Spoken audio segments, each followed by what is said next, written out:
তিনটা জিনিস কখনো ফিরে আসে না: সময়, কথা, সুযোগ। তিনটা জিনিস হারানো ঠিক না: শান্তি, আশা, সততা।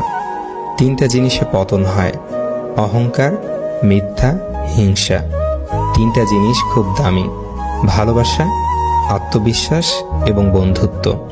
সাময়িক আবেগে পড়ে চিরস্থায়ী সিদ্ধান্ত নিও না। সাফল্য অভিজ্ঞতা থেকে আসে, আর অভিজ্ঞতা খারাপ অভিজ্ঞতা থেকে আসে।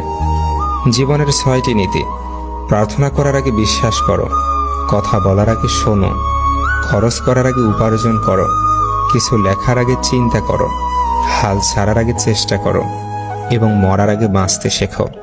মানুষের মনটা বুঝতে শেখো, তার কথাগুলো নয়। কারণ একটা কথার একাধিক মানে হতে পারে। যে ভালো দেখতে তার কাছে নয়, যে ভালো রাখতে পারে তার কাছে যাও। যে তোমায় পেয়ে অন্যকে ভুলে যায়, সে তোমার থেকে ভালো আরেকজনকে পেলে তোমাকেও ভুলে যাবে। কারণ সে কাউকে ভালোবাসে না, সে শুধু সবার মাঝে নিজের স্বার্থ খোঁজে।